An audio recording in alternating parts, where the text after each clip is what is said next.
चलिए चलते हैं कक्षा 10 में हाइट एंड डिस्टेंस चल रहा था। 6 क्वेश्चन लग गए थे। 7वां क्वेश्चन आपको पढ़ देना, सुन लीजिए पहले। कह रहा है सर्कस का एक कलाकार एक 20 मीटर लंबी डोरी पर चढ़ रहा है और अच्छी तरह से तनी हुई है और भूमि पर सीधे खंभे के शिखर से बंधा हुआ है। यदि भूमि स्तर के साथ डोर द्वारा बनाया गया कोण 30 अंश का है। कह रहा है कि मान लीजिए कि कोई ये कह रहा है कि एक स्तंभ है, कोई सर्कस का खिलाड़ी है जो ये रस्सी बंधी हुई है, इसकी लंबाई दे रहा है कि 20 मीटर है, ठीक ना। 20 मीटर लंबाई है और ये आधार के साथ कह रहा है कि 30 अंश का कोण बना रही है। तो खंभे की ऊंचाई ज्ञात कीजिए। ये जो खंभा है इसकी ऊंचाई पूछ रहा है। नाम दे सकते हैं ए बी सी। आप इस त्रिभुज में अगर हम ध्यान दें तो देखिए लंब के बारे में पूछ रहा है और कर्ण दिया गया है। तो लंब और कर्ण किस में होता है? तो आपने कहा कि साइन में होता है। तो आपने कहा कि त्रिभुज ए बी सी में क्या लेते हैं आप? तो साइन 30 ले लेते हैं। साइन थीटा जिसको बोलते हैं, साइन थीटा बराबर लंब बटा में कर्ण। तो लंब की जगह पे h है और कर्ण की जगह पे 20 है। साइन 30 का मान 1/2 होता है। h/20 कर सकते हैं। तो 2 गुणते h बराबर 20 कर सकते हैं। तो h बराबर 20/2 कर सकते हैं, यानी 10। यानी खंभे की ऊंचाई कितनी है? 20 मीटर है। नोट कर लें। तो खंभे की ऊंचाई ही पूछ रहा था, तो खंभे की ऊंचाई कितनी दिख रही है आपको? 20/2 यानी कि 10 मीटर। चलते हैं इसी तरह से इसके अगले भाग पे। तो ध्यान दीजिए क्वेश्चन नंबर 8 में दे रहा है। ध्यान से सुनिएगा, पहले क्वेश्चन सुन लें। एक ठेकेदार बच्चों को खेलने के लिए एक पार्क में 2 फिसलन पट्टी लगाना चाहती है। 5 वर्ष से कम उम्र के बच्चों के लिए वह ऐसी फिसलन पट्टी लगाना चाहती है जिसका शिखर 1.5 मीटर की ऊंचाई पर हो। ऐसे जो बच्चे स्लिप करते हैं इस पे ऐसे चढ़ करके, तो वो कह रहा है इसकी ऊंचाई दे दिया गया है कि इसकी ऊंचाई है 5 मीटर, ठीक ना। ये 5 वर्ष के बच्चों के लिए है। इसकी ऊंचाई है 1.5 मीटर। फिर आगे चलने पे कह रहा है कि इससे अधिक उम्र के बच्चों के लिए वह ऊंचाई 3 मीटर कर देता है। इससे अधिक उम्र के बच्चों के लिए इसकी जो ऊंचाई है, अब ये ऊंचाई 3 मीटर कर देता है। तो कहता है पहला वाला जो 1.5 मीटर वाला है वह आधार के साथ 30 अंश का कोण बनाता है और ये 60 अंश का कोण बनाता है। तो दोनों स्थितियों में कह रहा है कि फिसलन पट्टी की लंबाई, यह पूछ रहा है कि यह कितना लंबा है दोनों में। तो चलिए दोनों की बात करते हैं। इसका नाम दे देते हैं ए बी सी और इसका नाम दे देते हैं पी क्यू आर। और आप ध्यान देते हैं तो इस त्रिभुज में हमको कोण दिया है, लंब है और कर्ण है। लंब और कर्ण मतलब साइन लेंगे। तो आपने कहा कि त्रिभुज ए बी सी में अगर हम लोग आते हैं तो हमने लिखा साइन 30 लंब बटा में कर्ण। साइन 30 का मान 1/2। तो यहाँ पे हो जाएगा 1.5 बटा में h। तिरिये गुणा करते तो h बराबर 3 मीटर। पहले में आगे जो 5 वर्ष के बच्चे थे उन लोगों में फिसलन पट्टी की लंबाई 3 मीटर है। 5 से अधिक वर्ष के बच्चों के लिए तो इसमें भी लंब और कर्ण दिख रहा है। तो साइन ले लीजिए। तो साइन 60 तो ये हो गया 3/h डैश। साइन 60 का मान होता है कर्ण में 3/2। तो 3/h डैश। 3 से कटाएंगे इसको तो यहाँ कर्ण में 3 बचेगा। तिरिये गुणा करते हैं। h डैश बराबर 2 गुणते कर्ण में 3। h डैश बराबर 2 गुणते कर्ण में 3 का मान 1.732 होता है। h डैश 2 से गुणा कर दिए 4 6 14 1 2 1 3। यानी कितना मीटर हो जाएगा? 5 वर्ष से अधिक बच्चों के लिए फिसलन पट्टी की लंबाई। दोनों आपके आंसर हो गए। नोट कर लें। क्वेश्चन नंबर 9 की बात करते हैं। 9 में दिया गया है कि 60 मीटर ऊंची किसी पहाड़ की चोटी से, कोई पहाड़ है जिसकी चोटी यानी शिखर पे आते हैं, से किसी मीनार की चोटी की अवनमन कोण, पहाड़ पे आप हैं, अवनमन का मतलब नीचे देख रहे हैं, तो पहाड़ ऊंचा है मीनार से। तो चलिए बना लेते हैं। हमने बना लिया कि ये हमारे पास पहाड़ है और मीनार ये है। क्योंकि आप ऊपर हैं, ऊपर से अवनमन कर रहे हैं मतलब नीचे की तरफ देख रहे हैं। तो चलिए आपने क्या किया कि मीनार की चोटी, पहाड़ की चोटी पर आप हैं, वहां से मीनार की चोटी और आधार को देखा। आपने पहले इसकी चोटी को देखा कितने के कोण पर? तो ये दिखा 30 अंश। ये 30 है तो समांतर खींच देंगे तो ये भी 30 होगा। फिर वहीं से इसके आधार को देखा। इसके आधार को देखने का मतलब कि अगर ये कोण हमको दिया गया है 60 अंश, पूरा ये कोण 60 है तो ये 60 हो जाएगा एकांतर से। कहता है कि मीनार की ऊंचाई 60 मीटर ऊंचा पहाड़ है, 60 मीटर ऊंचा इस पहाड़ की हाइट दे दी गई है, तो मीनार की हाइट पूछ रहा है, ये h पूछ रहा है। चलिए ध्यान से इसको क्लियर करते हैं, नाम बनाते हैं A B C D और E। अगर ये h है तो ये भी h होगा। पूरी हाइट 60 है तो यह 60 ऋण h हो जाएगा, ये वाली हाइट हो जाएगा। हम बात करते हैं बड़े से त्रिभुज की।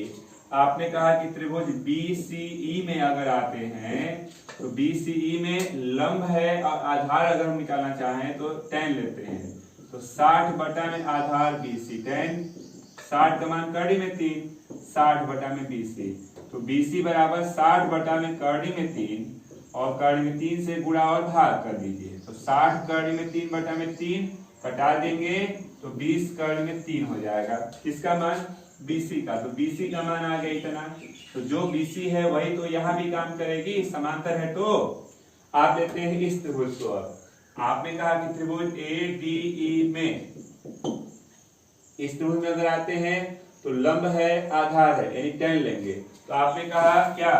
tan 30 का मतलब 60 ऋण h बटा में 20 करड़ी में 3। tan 30 का मान होता है 1 बटा में करड़ी में 3, तो tan 30 का मान 1 बटा में करड़ी में 3, 60 ऋण h 20 करड़ी में 3 कट गया, फिर ये गुणा करते हैं 20 60 ऋण h इधर आया तो 60 ऋण 20, तो h बराबर 40 मीटर हो जाएगा मीनार की ऊंचाई। नोट कर ले। क्वेश्चन नंबर 10 पे कर रहा है। क्वेश्चन नंबर 10 सुन लीजिए पहले। भूमि से 60 मीटर की ऊंचाई पर एक पतंग उड़ रही है। पतंग में लगी डोरी को अस्थायी रूप से भूमि के एक बिंदु से बांध दिया जाता है, जिससे उसका झुकाव कहता है 60 अंश हो जाता है। कह रहा है कि मान लीजिए कि ये पतंग हो गई आपके पास,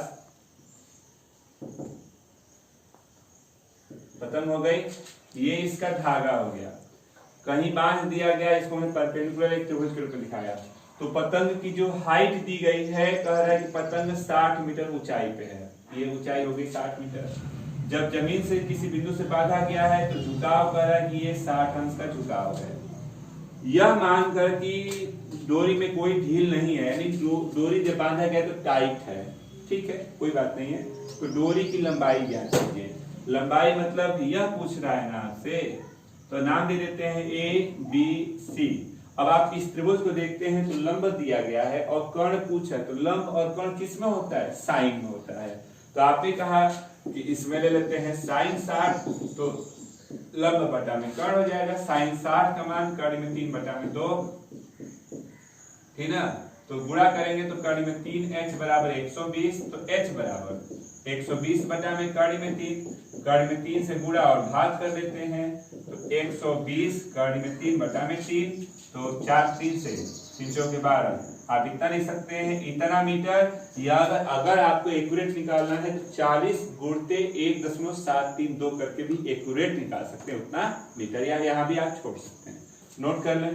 नंबर 11 पे क्वेश्चन को सुन लिया जाए पहले। एक हवाई जहाज से किसी सड़क पर एक ही ओर स्थित दो गांवों के अनुमान कोण, हवाई अनुमान का मतलब हम ऊंचाई पे हैं, ऊंचाई से नीचे की तरफ देख रहे हैं। तो मान लीजिए कि ये आपके पास एक हवाई जहाज हो गई,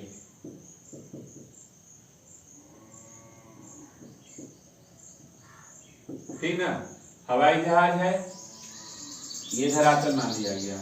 दो गांव है, एक गांव ये है, एक गांव ये है, दो गांव हो गए। हवाई जहाज से आप ऊपर से इन गांवों को देख रहे हैं, पहले गांव को देखा फिर दूसरे गांव को देखा, ध्यान से दिखेगा, दोनों गांव को देख रहे हैं। तो इनके अनुमान कोण क्रमशः कह रहा 45। पहली गांव को हमने देखा तो दिखेगा पहला ये 45 और 60, तो जो दूर जाता है वो कम होता है एंगल ना, तो ये हमको दिख रहा है 45, जो नजदीक है वो ज्यादा वाला कोण है, ये 60 हो गया, 45-60 का कोण हो गया। तो ये हमारे पास पहला वाला ये था, पहला ये 45 था, दूसरा वाला ये पूरा 60 था, एक अंतर से ये हो गया। अब कहता है इन गांवों के बीच की दूरी अगर 2 किलोमीटर है तो हवाई जहाज की ऊंचाई बताइए। ये जो दो गांव थे, ये भी गांव था, ये भी गांव था, दो गांव थे, इनके बीच की दूरी 2 किलोमीटर दिया गया है। तो कह रहा है कि आप हवाई जहाज की ऊंचाई बता दीजिए कितनी ऊंचाई पर है। ये एक अननोन दिखा है जिसकी जानकारी है नहीं, तो मान लिया आपने मन से x, नाम देते हैं ए बी सी और इसका नाम डी दे दीजिए। अगर हम छोटे से त्रिभुज को लेते हैं बी सी डी में अगर हम लोग आते हैं तो tan 60 ले लेते हैं, तो h बटा में x, tan 60 का मान कड़ी में 3, h बटा में x, तो x बराबर h अपान कड़ी में 3। इक्वेशन फर्स्ट कर ले। बड़ा सा त्रिभुज अगर हम लेते हैं तो हमने कहा त्रिभुज ए सी डी में लंब है पूरा आधार है तो tan ले लीजिए। तो आपने कहा tan 45 h 2 धन x कर लीजिए, इसका मान 1, h 2 धन x, तिर्यक गुणा करेंगे तो 2 धन x बराबर h, x का मान ये रखिए यहाँ पे, तो 2 h बटा में कड़ी में 3 h, तो 2 बराबर उधर ले जाते हैं, h का मान 1 ऋण 1 बटा में कड़ी में 3, लघुत्तम लेते हैं तो आपने कहा कड़ी में 3 ऋण 1 कड़ी में 3 और ये h, तो h बराबर 2 कड़ी में 3, इसको अपान कर लेंगे कड़ी में 3 ऋण 1, परमेयीकरण कड़ी नीचे नहीं छोड़ा जाता है तो परमेयीकरण कर लेते हैं, इसके संयुग्मी से गुणा कर लेते हैं, माइनस का संयुग्मी प्लस में होता है। चलिए तो ये हो गया 2, कड़ी में 3 का भीतर गुणा करेंगे तो 3 धन कड़ी में 3 a minus B a plus B a square minus B square, तो कड़ी में 3 का 3 में से गया 2, होगा ना गुणनखंड, ये कट गया। तो h बराबर 1.732 में 3 जोड़ लेंगे तो 4.732 बोल सकते हैं, 4.732 बोल सकते हैं। ये मात्रक हमको दिख रहा है किलोमीटर में, तो यहाँ मात्रक हो जाएगा किलोमीटर, या 1000 से गुणा कर देंगे तो 4732 मीटर की ऊंचाई भी बोल सकते हैं। नोट कर ले। 12 नंबर क्वेश्चन पे सुनिए। 1.5 मीटर लंबा एक लड़का 30 मीटर ऊंचे एक भवन से कुछ दूरी पर खड़ा है। कह रहा है कि एक भवन है, उससे कुछ दूरी पर एक लड़का है जो खड़ा है। लड़के की हाइट दी गई है 1.5 मीटर और ये भवन है 30 मीटर ऊंचा, कुछ दूरी पर खड़ा हो गया। कह रहा है कि जब वह ऊंचे भवन की ओर जाता है तब उसकी आंख से भवन की शिखर का उन्नयन कोण 30 से 60 हो जाता है, ठीक ना। तो बताइए कि वह भूमि की ओर कितनी दूर तक चला होगा। कह रहा है कि मान लीजिए पहले यहाँ था, यहाँ से देख रहा था तो पहले कोण था कितना 30 अंश, लड़का है ये याद रखिएगा। जब यहाँ से कुछ दूर आया, मान लेते हैं यहाँ आया, तो लड़का यहाँ खड़ा हो गया, तो जब यहाँ से यहाँ खड़ा होगा तो आंख उसकी है ना, आंख से नहीं देखेगा कि पैर से देखेगा, आंख से देखेगा। तो यहाँ से जब देख रहा है तो अब ये कोण हो गया कितना 60 का हो गया। तो पूछ रहा है कि वह कितना चला है, तो चला है वो यही दूरी ना, तो मान लेते हैं x और ये जो बची दूरी है y मान लेते हैं। हम आते हैं क्वेश्चन पे, तो ये अगर ये 1.5 मीटर है तो ये भी 1.5 मीटर होगा और ये भी 1.5 मीटर होगा। बची हुई हाइट कितनी हो जाएगी तब, तो 30 में से 1.5 घटा दीजिए तो 30.5 यानी हो गया 2 यानी 28, ये हाइट होगी। अब नाम देते हैं A B C D। अब नीचे वाले की कोई जरूरत है नहीं, आप इसको x मान लीजिए ऊपर और ये y है तो ऊपर y हो जाएगा, नीचे की कोई जरूरत नहीं क्योंकि हाइट हमने पहले से कर लिया। अगर हम इस छोटे से त्रिभुज को लेते हैं, आपने कहा त्रिभुज B C D में, तो आपने कहा कि tan 60 का मान 28.5 बटा में y कर लीजिए। tan 60 का मान कड़ी में 3, 28.5 बटा में y, तो y बराबर 28.5 बटा में कड़ी में 3। आप समीकरण 1 कर सकते हैं 28, या कड़ी में 3 से गुणा कर न लीजिए, कड़ी में 3 से गुणा, कड़ी में 3 से भाग, तो 28.5 कड़ी में 3 बटा में 3, 3 से कटेगा क्या 3 और 27 कटेगा, 3 और 27 1 3 5 15 यानी 9.5 कड़ी में 3 मीटर हो गया y का मान। आप बड़े से त्रिभुज को लेते हैं, यानी आपने कहा ACD में आ जाएंगे, त्रिभुज ACD में आते हैं तो tan 30 लेंगे, तो tan 30 का मान 28.5 लंब है बटा में आधार x प्लस y, तो x और y का मान हमने निकाल लिया है 9.5 कड़ी में 3, इसका मान 1 बटा में कड़ी में 3, 28.5 x धन 9.5 कड़ी में 3, तिर्यक गुणा करते हैं 28.5 कड़ी में 3 x ऋण 9.5 कड़ी में 3, तो ये इधर आएगा घटेगा x का मान 28.5 कड़ी में 3 में से 9.5 कड़ी में 3 घटाते हैं तो आप बोलेंगे x का मान देखिए 10 1 काट में 3 तो बाहर हो गया, ये हो गया 0 और ये हो गया 19.0 इतना, यानी आप x बराबर 19 * 3 मीटर बोल सकते हैं। कितना चला था? 19 * 3 मीटर, या 19 गुणते 1.732 कर सकते हैं। गुणा करेंगे तो एक्यूरेट आ जाएगा। नोट कर लें।